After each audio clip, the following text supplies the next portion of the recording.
आज शेतकरी नेते यांची जी राज्य सरकारसोबत बैठक आहे त्या बैठकीसाठी निघायला सगळे शेतकरी नेते एकत्र आल्याचं आपल्याला पाहायला मिळत आहे। महादेव जानकर असेल, वामनराव चटप असेल आणि इतर सहकारी आहे। साधारण 11:30 वाजता ते नागपूर विमानतळावरनं मुंबईसाठी निघणार आहे। कशा प्रकारे बघता आणि किती अपेक्षा आहे की आज तुमची जी मागणी आहे ती पूर्ण होईल? ते आम्ही पॉझिटिव्ह नियोजन बघ पाहतो या। आम्ही जनतेचं खरं प्रतिनिधी आहे। आम्ही जरी सभागृहात विजय नसून तर आम्ही रोडवरच्या लढाईला आम्ही सक्सेसफुल आहे। लोकांचा विश्वास असलेले आम्ही नेतृत्व करण्याचा प्रयत्न करतोय। आमचं म्हणणं आहे की राज्य सरकारनं एजेंडामध्ये इलेक्शनच्या पूर्वी जो आपला जाहीरनामा लिहिला होता त्यात जे लिहिलं होतं त्याचं त्यांनी कार्यवाही करावी आणि माननीय मुख्यमंत्री महोदयांनी देखील हुशार आहेत, शार्प आहेत, त्यांनी देखील शेतकऱ्याबद्दल सांगितलं होतं की कोरा आम्ही 7-12 करू।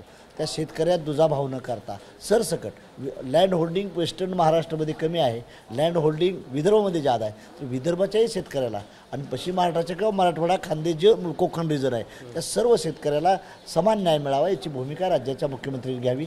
आमचं म्हणणं आहे एखादा बाकीचा प्रश्न राहू द्या पण तुम्ही 7-12 कोरा केला पाहिजे। पहिला 7-12 कोरा ही पहिली मागणी असेल आमची आणि त्याबद्दल आता बजेटरी तरतूद नसेल येणाऱ्या अधिवेशनामध्ये तुम्ही करू शकता, बँकांना तशी ऑर्डर देऊ शकता की बँक गॅरंटी म्हणून देऊ शकता, असे आम्ही त्यांना हे देऊन आता हे 2-4 दिवसात जर आचारसंहिता लागली तर परत 3-4 महिने परत काही करता येणार नाही। म्हणून राज्य सरकारनं आज आम्हाला डेट आणि कर्जमुक्तीचा GR द्यावा एवढीच आपली त्यांना विनंती। मागच्या 2 दिवसात राज्य सरकारची जी भूमिका राहिली काय वाटतं आजच्या बैठकीत तोडगा निघेल आणि तो तुम्हाला जसा अपेक्षित आहे तसा निघेल? नाही, आमचं स्पष्ट म्हणणं आहे सत्तेपुढे शहाणपण चालत नाही आणि आम्ही सतत म्हणत आलो की सरकार समस्या क्या सुलझाए, सरकार यही समस्या आहे। त्यामुळे त्यांचे गुणदोष त्यांनी दाखवायचा 2 दिवस प्रयत्न केला पण शेवटी कसं असतं लोकशाहीमध्ये चर्चेने प्रश्न सुटत असतात। सरकारला जास्त ॲडॉमेंट राहता येत नाही, तेही 2 पावलं पुढे आले। आम्ही आलो, त्यांची 2 मंत्री आले, त्यांनी विधिवत निमंत्रण दिलं। CM बरोबर बच्चू भाऊंची चर्चा झाली आणि त्यांनी आज विधिवत निमंत्रण दिलं। यामध्ये विधिवत चांगली चर्चा होईल। आम्हाला माहीत आहे राज्याची आर्थिक स्थिती प्रचंड बेकार आहे, दिवाळखोरीच्या वाटेवर आहे, पण सरकारने क्रम बदलावे, प्रायोरिटीज बदलाव्या।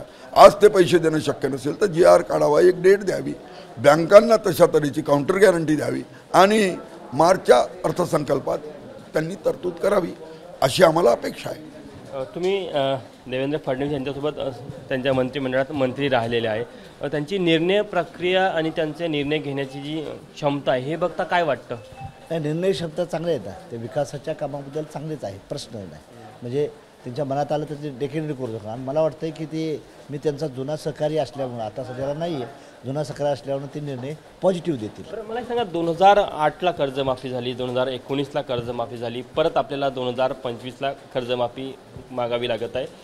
कायमस्वरूपी तोडगा निघावा असं वाटत नाही का? या संदर्भात या बैठकीवर काही चर्चा किंवा विषय राहील का? आता ते काय झालं की अशा बऱ्याच चर्चा झाल्या, जलयुक्त शिवार झालं, भूगर्भाची पाणी वाटली, तुम्ही सीड फीड इलेक्ट्रिसिटी आणि जर आपण त्या शेतकऱ्यांना योग्य जर एन्व्हायरमेंटल कन्सेंट आपण व्यवस्थित दिलं तर शेतकरी आत्महत्या नाही करणार आणि शेतकऱ्याला काय केलं पॅरलल बिझनेस तयार ॲग्रो प्रोडक्टचा बिझनेस तयार जर केला तर शेतकऱ्याला आत्महत्या करायची गरज नाही किंवा बार लोन आपलं ते माफी मागायची, कर्जमाफी मागायची गरज राहणार नाही।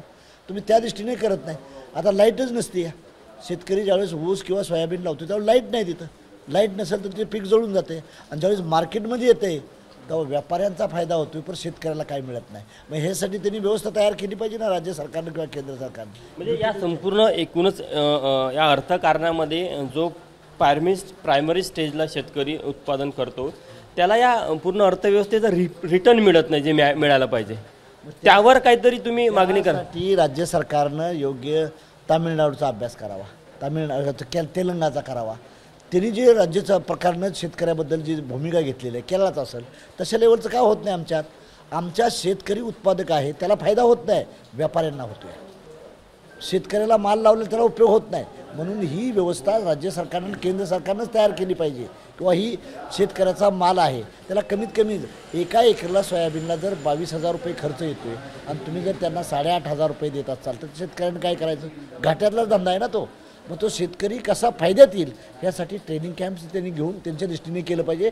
शेतकरी हा मागतकरी नाही, एका दाण्याचा 1000 दाणं बनवणारा शेतकरी आहे, परंतु त्या शेतकऱ्याला तुम्ही नागवलं आहे। ज्यावेळेस सोयाबीनचा दर वाढायला पाहिजे होता, तुरीचा दर वाढायला पाहिजे होता तेव्हा दर पलटा जातो आणि मार्केटमध्ये गेल्यानंतर परत दर वाढला जातो. म्हणजे आमचे शेतकरी जाव ह्याच्याबद्दल तुम्ही ट्रेनिंग द्या ना आम्हाला शेतकऱ्याला ते. युरोप असेल, अमेरिका असेल, तिथे अनुदानाच्या आधारावर मोठ्या प्रमाणात शेतकऱ्यांना पाठबळ दिलं जातं आणि दरवर्षी ते पाठबळ असतं. म्हणजे काही आपल्यासारखं 5 वर्षांनी घोषणा होत नाही किंवा 10 वर्षांनी घोषणा होत नाही. अशा प्रकारे दरवर्षी एक नियमित अनुदान पद्धत जर लागू केली तर त्याचा एक फायदा होईल असं वाटतं तुम्हाला? नाही, आमचं याच्यावर स्पष्ट मत आहे की शेतकऱ्यांना खर्च भरून निघेल एवढा रास्त भाव दिला पाहिजे, त्याला तंत्रज्ञानाचं स्वातंत्र्य दिलं पाहिजे, त्याला बाजारपेठेचं स्वातंत्र्य दिलं पाहिजे. हे जर देऊ शकलो आपण तर शेतकरी कर्जमाफी मागायचं कारण नाही. कारण आजच्या स्थितीमध्ये जगाच्या गॅट कराराच्या वेळेला, डक्केल प्रस्तावाच्या वेळेला प्रणव मुखर्जी साहेब तेव्हाचे व्यापार मंत्री त्यांनी कबूल केलं की भारतात आम्ही सूट सवलत सबसिडी देत नाही, ती उन्हा 72% देत. म्हणजे जगाच्या बाजारात त्यांनी विकला असता त्याला 100 रुपये मिळाले असते, तर आमच्या बाजारात 28 देतो, म्हणजे 72 रुपये कमी देतो. धोरणांमुळे देतो, कधी एक्सपोर्ट इम्पोर्ट पॉलिसीमुळे देतो आणि अशा वेळेला खर्च भरून निघत नाही. म्हणून शेतकरी कर्जाच्या सक्तीच्या जप्तीची नोटीस आल्यावर समाजात लाज जाईल म्हणून आत्महत्या करतात. म्हणून सरकारने तिथे अनुदान आहे कशासाठी आहे की शेतीवर शेतकरी टिकून राहिला पाहिजे. कारण 4% लोक शेतीत आहे तिथे, इथे 65% लोक आहे, पण इथे दुसरा पर्याय नाही, तिथे ते लोक टिकून राहावे म्हणून ती अनुदान आहे. आजच्या बैठकीमध्ये यावर देखील काहीतरी सरकारने निर्णय घ्यावा किंवा पुढील तसे धोरणं ठरवावे हे विषय राहील. नाही, एक गोष्ट आहे, यांनी काही धोरण ठरवलं तर तंत्रज्ञानाचं स्वातंत्र्य द्यायचा अधिकार केंद्र सरकारचा आहे. ते इथे तर STBT कापसाचे ट्रायल प्लॉट्स पण घेऊ देत नाही. तर मग राज्य सरकारने काही कबूल केलं तरी सर्व हक्क प्रकाशकाचे स्वाधीन आहे. एक्सपोर्ट इम्पोर्ट पॉलिसी केंद्राच्या स्वाधीन आहे. तुम्ही आपलं मत तर मांडू शकता. आम्ही मत मांडू, तुमचं कमिटमेंट आहे 7-12 कोरा करायचं. तुम्ही शेतकरी तितका एक म्हणून जे काही 30,500 कोटी रुपये शेतकऱ्यांचं 31 मार्चला थकलंय ते पीक कर्ज कायमचं संपवून टाकावं. कमिटमेंट तुमची आहे, त्याप्रमाणे तुम्ही वागावं, हा आमचा पहिला मुद्दा आहे. कारण शेतकरी जर आज त्याला तो आधार दिला नाही, ज्या तऱ्हेने CM म्हणतात की शेतकऱ्याला आधार, शेतकऱ्याला आधार द्यायला तुम्ही तर उलट त्याला 18.5 जाहीर केले पण देऊ लागले 8,500, रबीला 10,000, म्हणजे तुम्ही त्याची छळणूकच करू लागले. तर अशा वेळेला शेतकऱ्यांना आधार द्यायचा असेल तर कर्जमुक्तीची घोषणा करावी, त्याच्या मनावरचं दडपण काढून टाकावं, बँकाला एक काउंटर गॅरंटी द्यावी आणि आज GR काढून तारीख जाहीर करावी. म्हणजे शेतकऱ्यावर मानसिक दडपण जे आहे कर्जाचं ते आपोआप कमी होईल. 6 सदस्याचा शिष्टमंडळ जात आहे, कोण कोण आहे त्यामध्ये? मला वाटतं बच्चू भाऊ आहेत, वामनराव चटप साहेब आहेत, राजू शेट्टे, अजित नवले आहेत आणि क्षीरसागर आहेत बहुतेक करून असं. आणि अजून कोण आहे ती मलाही पूर्ण माहीत नाही, पण एवढं हां मी एक आहे, हां विशेष म्हणजे असं यातनं हे करून आहे. अच्छा, तर एक आज जर तोडगा नाही निघाला तर पुढची भूमिका काय असणार आहे? सांगितलं ना, आम्हाला जर आज नाही निघाला तर उद्याचा आम्ही 11 वाजता रेल्वे रोकोला स्वतः येणार आहे रिटर्न. त्यात नाही बघू शकतो शेतकरी नेते आहे, आता हे मुंबईच्या दिशेने थोड्या वेळातच निघत आहे आणि आजच्या बैठकीमध्ये सकारात्मक तोडगा निघेल असा त्यांना पूर्ण विश्वास आहे. आणि या आंदोलनाचं जे यश आहे ते देखील आज या बैठकीनंतर ते अत्यंत आनंदाने आणि उत्साहाने शेतकऱ्यांना सांगू शकेल असे त्यांना अपेक्षा आहे. मात्र जर का सरकारने त्यांच्या मागण्या मान्य केल्या नाही तर रेल रोको हा जो पर्याय आहे, आंदोलनाची जी पुढची दिशा आहे ती तशीच राहणार आहे. कॅमेरामॅन मिथुन आदम्यांसह तुषार कोहळे, ABP माझा, नागपूर. ABP माझा, उघडा डोळे बघा नीट.